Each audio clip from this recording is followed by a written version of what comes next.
Hello everybody, welcome back to my channel. Gracias por estar allí, gracias por suscribirse a mi canal y gracias por todos los comentarios que hemos recibido. También quería decirles que arriba en mi canal de YouTube está disponible el video con el CEO de Cuvier, el ingeniero Henry Yandún Cárdenas, el cual tuvimos una conversación súper especial. Hablamos de política, hablamos de los comités o los sindicatos de empresas.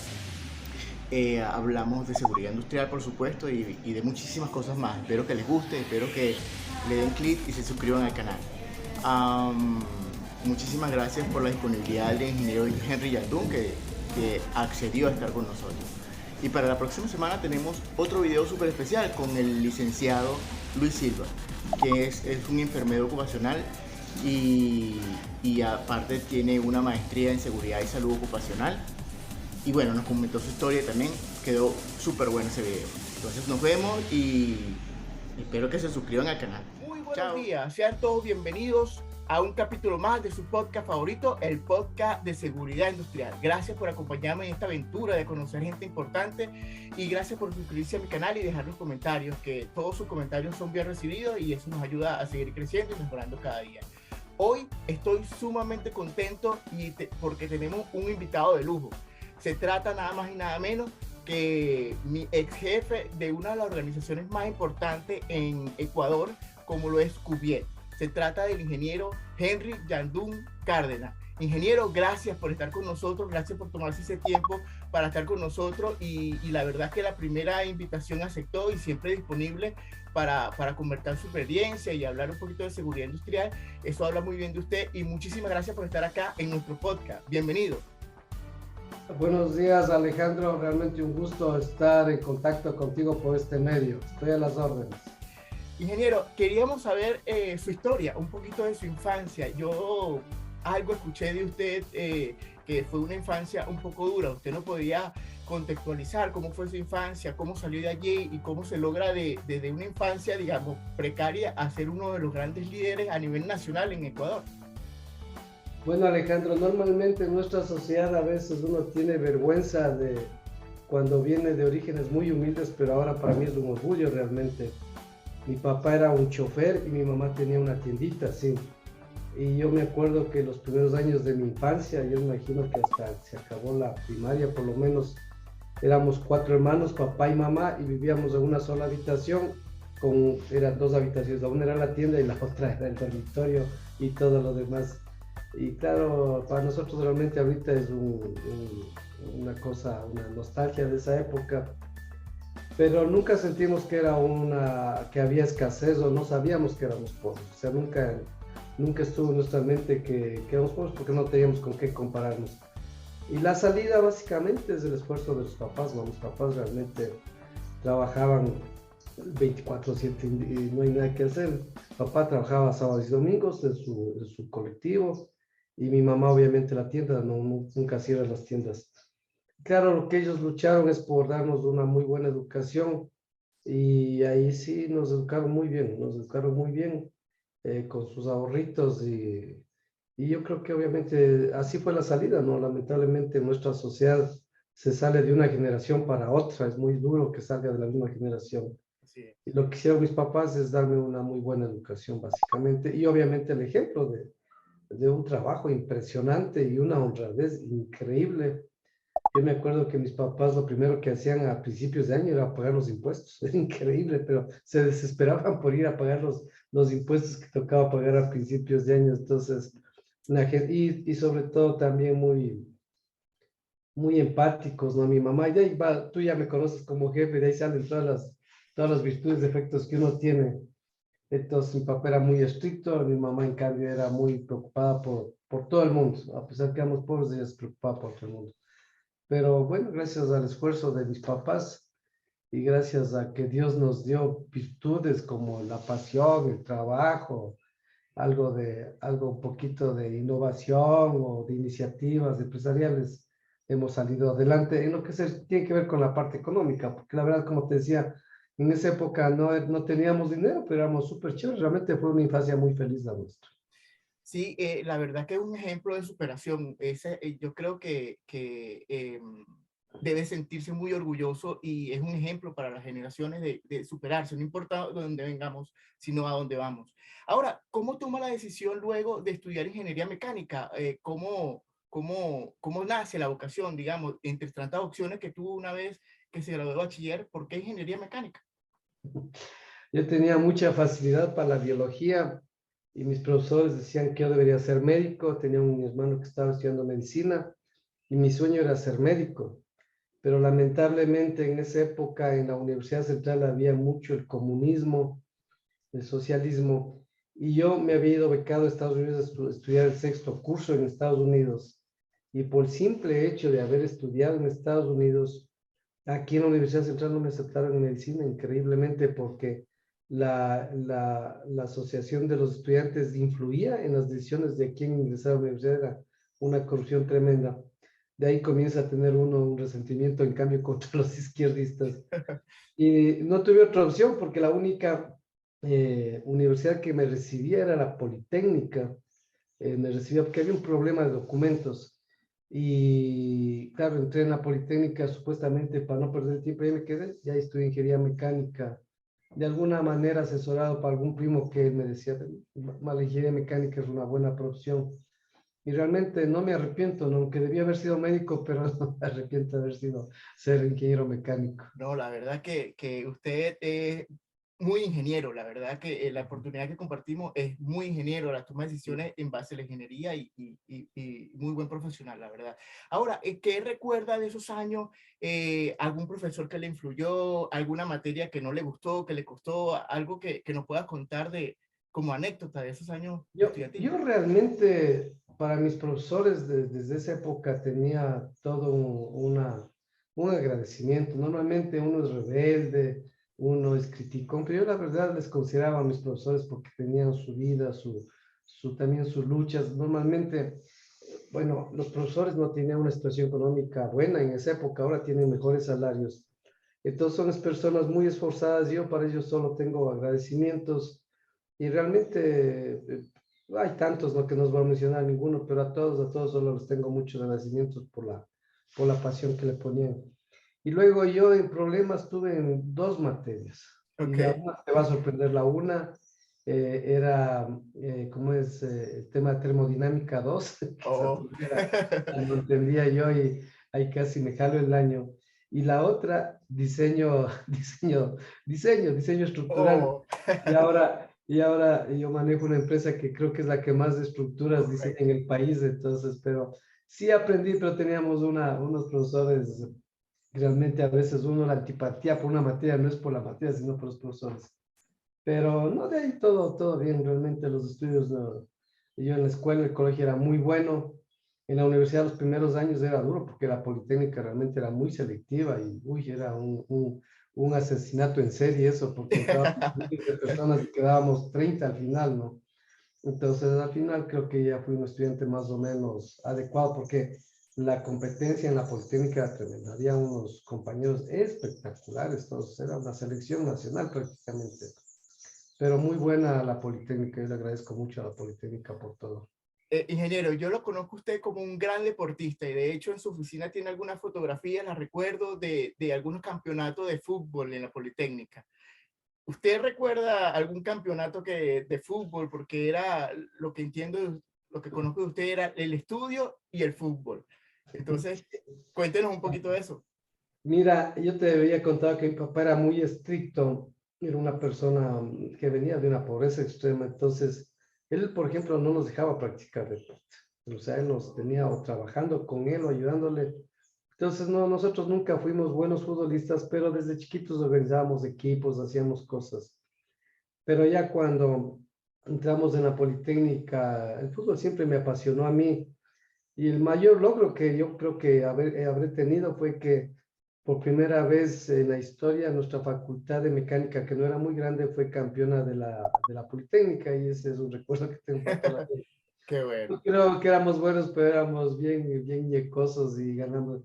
Y de ahí el fútbol a mí siempre me ha gustado. O sea, a mí me ha gustado alguna vez, creo que fue Vargas Llosa que dijo que el fútbol le gusta mucho a la gente porque es una democracia perfecta.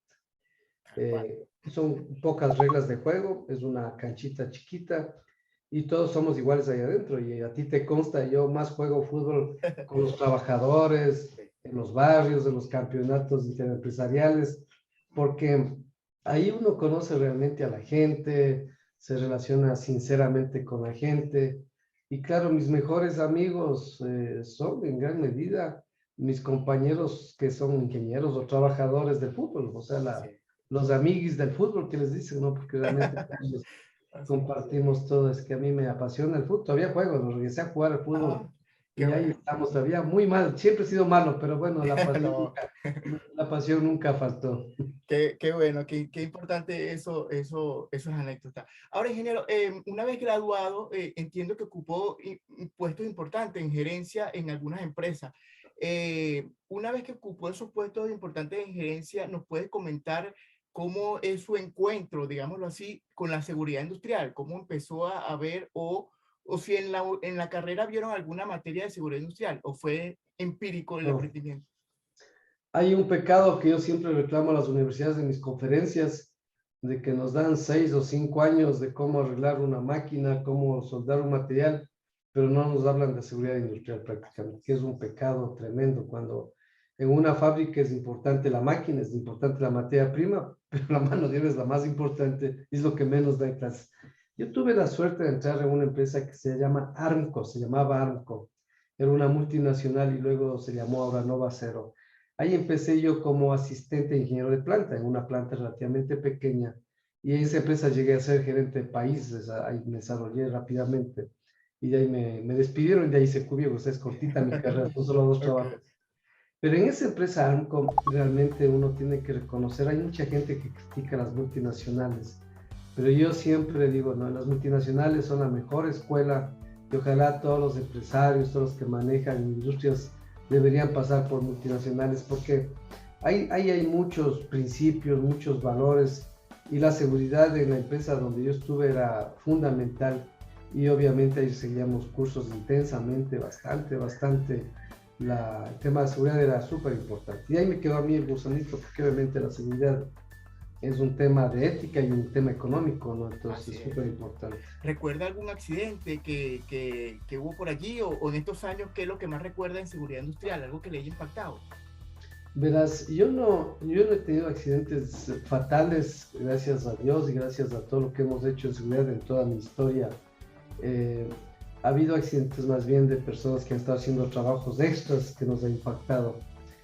Pero sí he sabido de accidentes de empresas muy cercanas, de misma empresa donde yo trabajaba, accidentes fuertes, ¿no? Accidentes fatales o desmembramiento de piernas o de brazos, una cosa tremenda.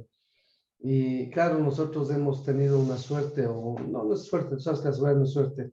Tuvimos una fatalidad en una de las fábricas con un subcontratista, es la única que dentro de las instalaciones ha habido, y es tremendo, ¿no? Yo no le conocí a esta persona, era un subcontratista, y claro, la seguridad es lo que a uno más, realmente a uno más le preocupa, porque ya te digo, que se queme una máquina, que se funda un motor, que se dañe una materia prima, eso pasa, pero chuta, que se muera una persona o algo así, eso tremendo, tremendo. Sí, y me consta de primera mano su interés y su empeño en la seguridad industrial. Recuerdo dándonos instrucciones a cada rato porque la seguridad pues se notara y eran muy efectivas sus instrucciones que recibíamos de usted. Ahora, ¿considera usted que el éxito de una gerencia general mucho tiene que ver con la seguridad industrial?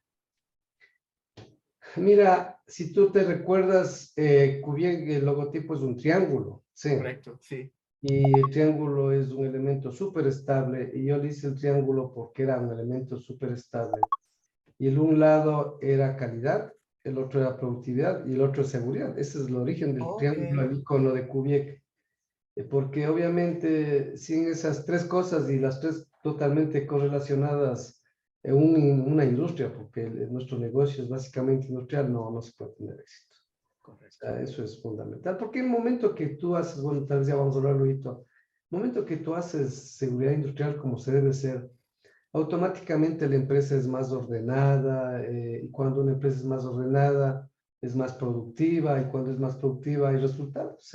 O sea, la seguridad, el housekeeping, esas cosas, no, a veces por eso te decía que la parte de la seguridad no solamente es un tema ético, Correcto. es un tema, es un buen negocio económicamente hablando. Tal cual, muy bien dicho. Y lo vamos a dejar como clip, un buen negocio económicamente hablando, la seguridad Sí. industrial. Yo entiendo que Cubiet es una de las empresas que vino desde cero de hace mucho tiempo y ahorita es una de las pioneras. ¿Cuál es el secreto, ingeniero Yandún, para mantener una empresa a flote con crisis, con paro, con pandemia y bueno, y siempre estar en las primeras? ¿Cuál es el secreto para liderizar y mantenerse en primer lugar?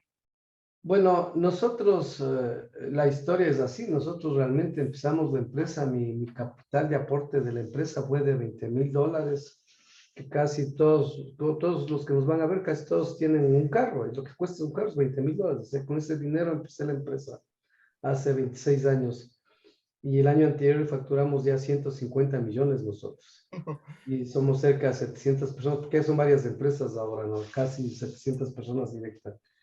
Yo, la verdad es que, Alejandro, alguna vez yo seguí una maestría y había una charla de una señora de España, una famosa señora, y decía, ustedes tienen que ser gerentes grises. Decíamos, ¿qué es un gerente gris? El que hace las cosas que tiene que hacer, lo lógico nada más. O sea, obviamente, a lo lógico, que te voy a decir que es lo lógico, yo creo que en nuestro caso fue la innovación. Nosotros fuimos todos los productos que sacábamos, todos los métodos que hacíamos, algo tenía que ser diferente a nuestra competencia, porque nuestras competencias eran unas empresas gigantes, algunas multinacionales. Nosotros éramos unos pequeños artesanos, como te digo, que empezamos con $20,000. Era la innovación, ha sido la innovación. Y luego hacerlo lo que se manda, lo que manda una ingeniería básica, ¿no? Una gerencia básica que trata de hacer calidad, trata de lograr productividad, tener muy buena gente, eso es buen negocio, desarrollar a la buena gente, eso es negocio, invertir en la buena gente, eso es negocio, retener a la buena gente, eso es negocio. Entonces, todo parte de un equipo de gente, ¿no? Pero el equipo de gente tiene que seguir a alguien. Yo creo que tal vez una virtud que yo tenga sea la innovación y la otra es un liderazgo, ¿no? Un liderazgo sincero, franco, siempre buscando el crecimiento.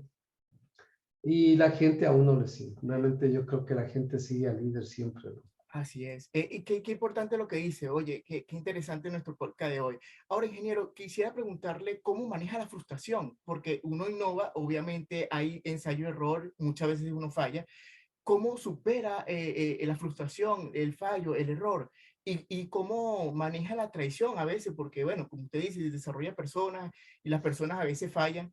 ¿Cómo maneja esas situaciones que seguro le impactan a usted? Mira, cuando uno era más joven, era difícil el manejo de eso, porque los gerentes general sufrimos una soledad absoluta, ¿no? Correcto. Los obreros pueden quejarse al supervisor, el supervisor al jefe Así de es. línea y bueno, todo queda de uno y uno se queda ahí, ya no tiene a quién echar la culpa. Nosotros somos los absorbedores de mucho problema. Mucha gente debe envidiarnos a nosotros tal vez por la situación económica que tenemos.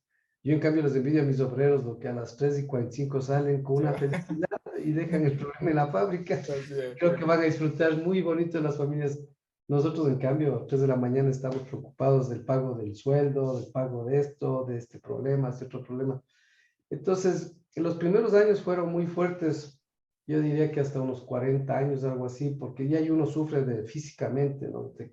Todos los seres humanos tenemos fusibles, mi problema era que la úlcera, que la gastritis, que hay otros compañeros que se quedan calvos, otros que se engordan. Sí. Todos los gerentes tenemos algún fusible porque nosotros realmente tenemos un estrés gigante.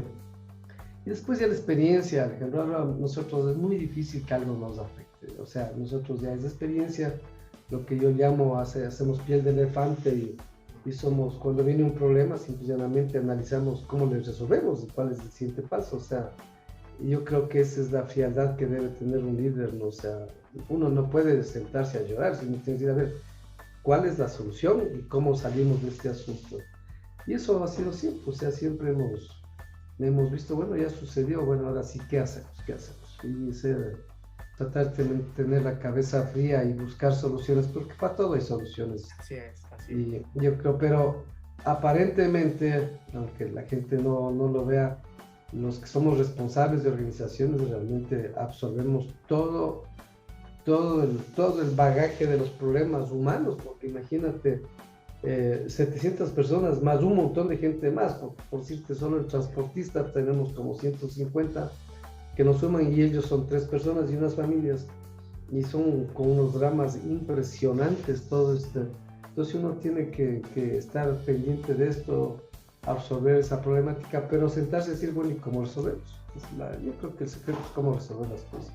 Qué interesante y qué buen consejo, mantenerse cabeza fría, qué bonito, qué bueno.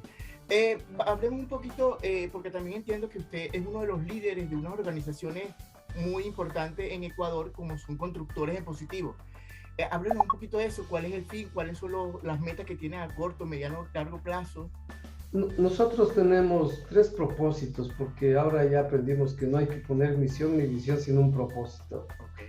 Y Constructores Positivos tiene 3 propósitos. El uno es ayudar a hacer ciudades sostenibles por medio de la construcción sustentable. Es decir, estamos en la onda de la construcción sustentable. Porque Alejandro, no sé si sabías que el 41% de la huella de carbono es responsabilidad de la construcción, o sea, es increíble. Entonces nosotros con los colegas estamos trabajando en eso. El otro propósito es reducir el déficit de vivienda, haciendo soluciones asequibles, seguras y formales para la situación, porque en todos nuestros países hay un déficit de vivienda tremendo y nosotros trabajamos para eso. No solamente pensamos en hacer oficinas o departamentos de lujo, sino todo el déficit en todos los segmentos de la economía. Y el tercer propósito es que exista una construcción, una obra pública transparente y eficiente.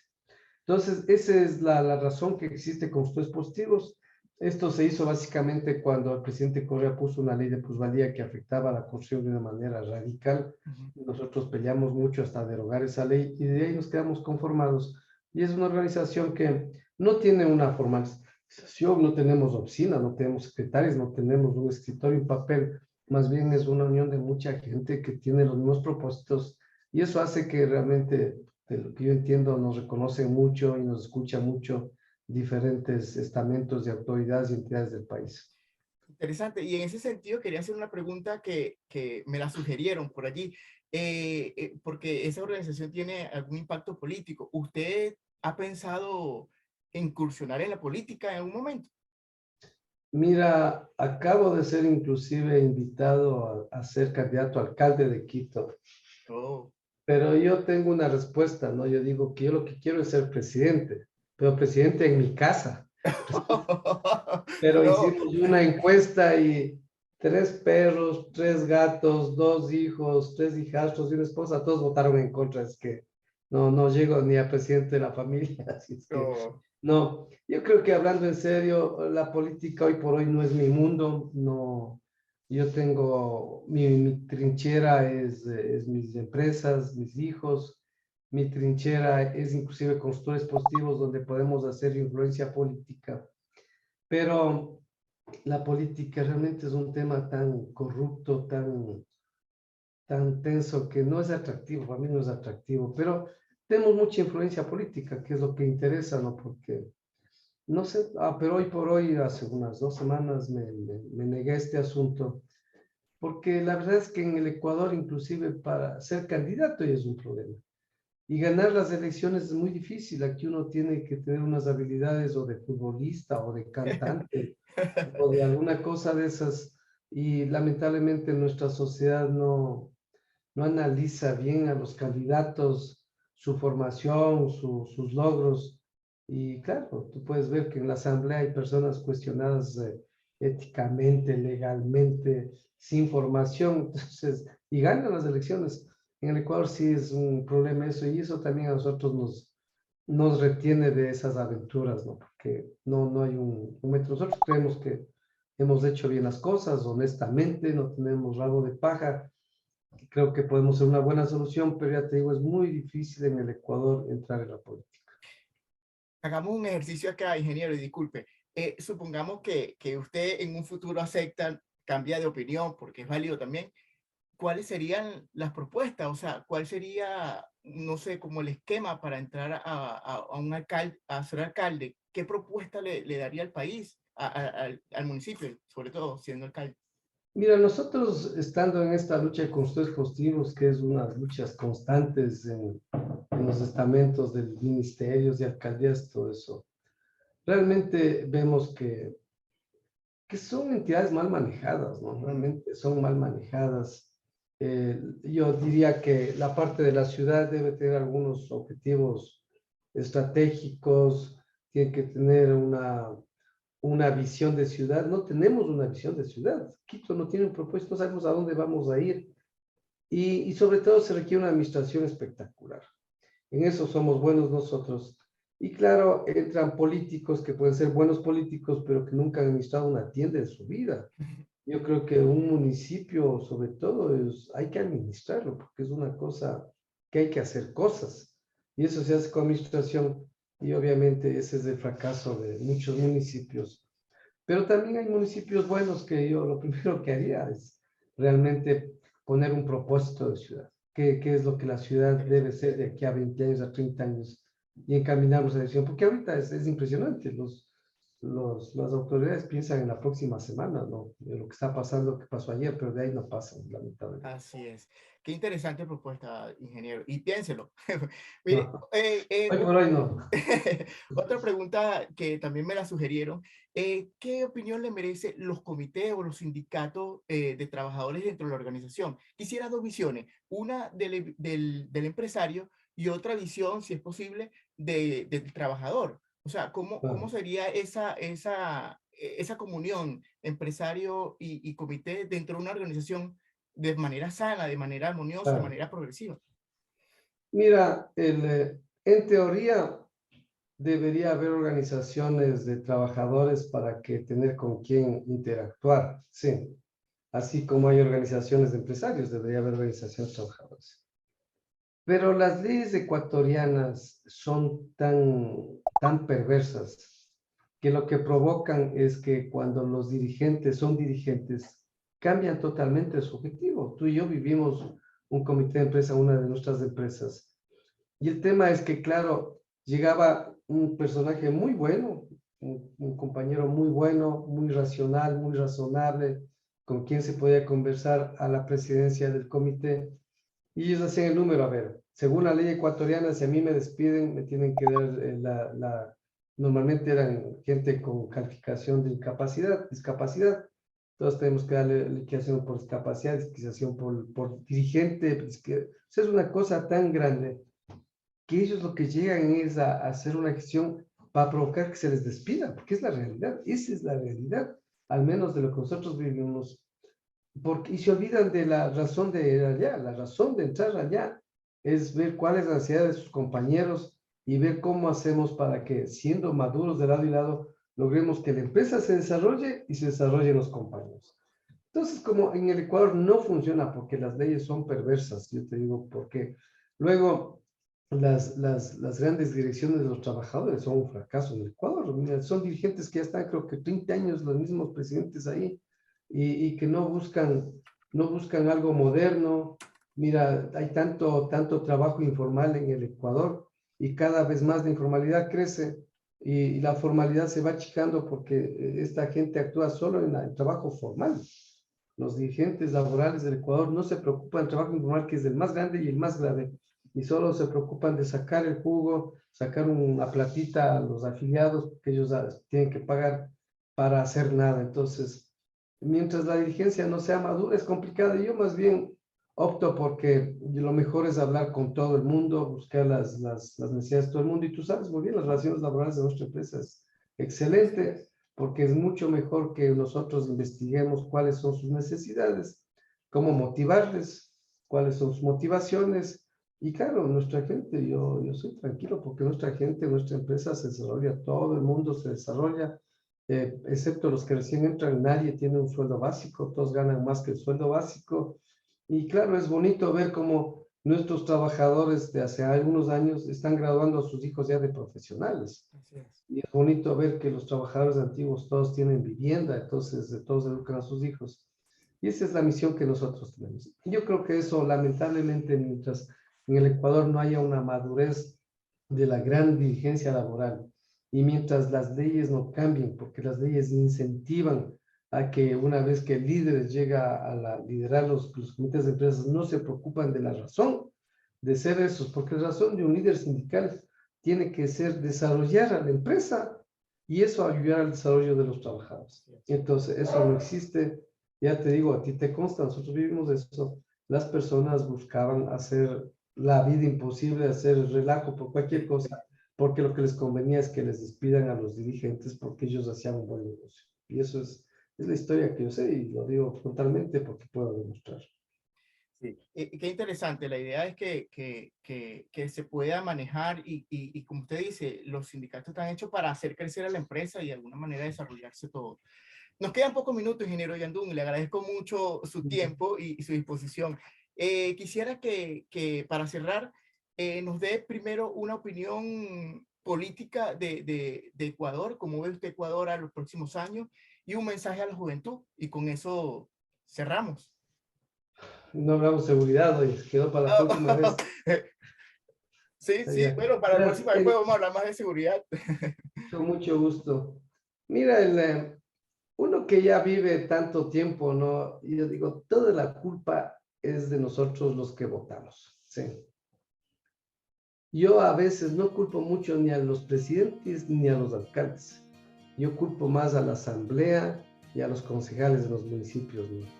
Porque realmente son gente que no piensa en el país, entonces obstaculiza toda gobernabilidad. Imagínate, en este gobierno, por ejemplo, la Asamblea no ha generado una ley que promueva un empleo más. El Consejo de Quito, por ejemplo, no ha generado una ordenanza que genere un puesto de trabajo más, un puesto de trabajo más.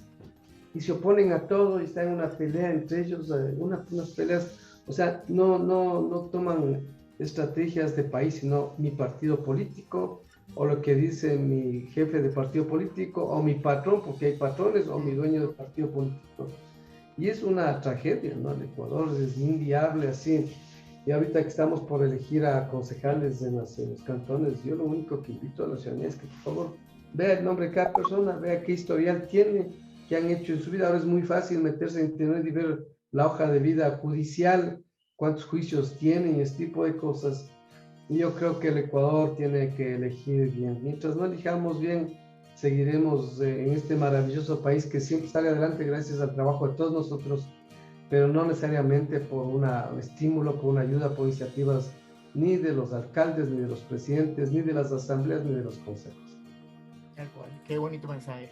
Ahora, para cerrar, ¿qué le diría usted al Henry Yandún de hace unos 50 años atrás? ¿Qué mensaje le daría usted a la juventud, ingeniero? Yo creo que, verás, mi papá era un chofer y primero era chofer, después tenía un taxi, después tenía un camioncito, después tenía un colectivo, después tenía 2 colectivos, después tenía 3 colectivos. Él siempre, a pesar de que no éramos gente rica, éramos gente pobre, él siempre hablaba del trabajo y del emprendimiento, sí. O sea, él daba consejos como que fuera un millonario, porque él defendía el emprendimiento. Y yo creo que los jóvenes tienen que dejar de ser amargados y resentidos sociales y salir adelante. Y sale adelante con un trabajo honesto, un trabajo fuerte. No hay milagros aquí, no hay loterías aquí. Hay 2 dichos que yo siempre uso, ¿no? Que hay mucha gente que dice, qué suerte el Henrycito, qué suerte que ha tenido. Entonces yo tengo 2 lemas ahí, la una que dice, yo sí tengo mucha suerte y mientras más trabajo, más suerte tengo. Correcto. Y hay otro lema que aparece, dice, si quieres salir de pobre, trabaja sábados y domingos también. Yo creo que hay que dejar de estar amargándose y hay que pensar que sí es posible salir adelante. Yo no soy el único caso. En el Ecuador, tú no conoces mucho la historia ecuatoriana, pero antes de los años 70 en Quito, los millonarios eran agricultores, por decir cosas salvadas. Y de aquí para acá, los emprendimientos salieron de cero. O sea, los miles de empresas que hay en el Ecuador, en Quito, sobre todo grandes, pequeñas, medianas, salieron de cero. Entonces, y son gente que y yo les conozco a la gran mayoría, que no es que recibieron una herencia o les regalaron nada. La empezamos y eso se empezó los años después del petróleo, ¿no? Los años 70, 80. Y ahora, por ejemplo, como tú sabes, yo tengo muchos clientes que les veo nacer y crecen. De la nada comienzan, pero honestamente, sin hacer trampas, sin evadir impuestos. Entonces yo creo que a la juventud hay que decirle, oigan, si hay como salir adelante, no criticando, no quejándose, no siendo amargados, sino haciendo bien las cosas que uno tiene que hacer. Punto. Excelente mensaje. Ingeniero, le agradezco su tiempo, nos agarró completico el tiempo que nos regala Zoom y le agradezco su tiempo. Espero que no sea el último ni el primero que podamos grabar, que podemos hablar más adelante más de seguridad específicamente. Gracias por su tiempo, gracias por su disposición, por su consejo. Creo que tuvimos un podcast de lujo y con mucho mensaje positivo, que es la idea de este podcast en general. Ingeniero, un abrazo a la distancia. Y si Alejandro, muchas gracias. Gracias por la oportunidad y qué gusto volverte a ver a los tiempos. Un abrazo y a nuestros suscriptores que nos dejen sus comentarios, compartan el video y bueno, se suscriban al canal los que no se han suscrito, que eso nos ayuda a seguir creciendo. Muchísimas gracias, un abrazo a la distancia y nos vemos en el próximo podcast. Hasta luego. Ya. Chao, chao, gracias, un gusto.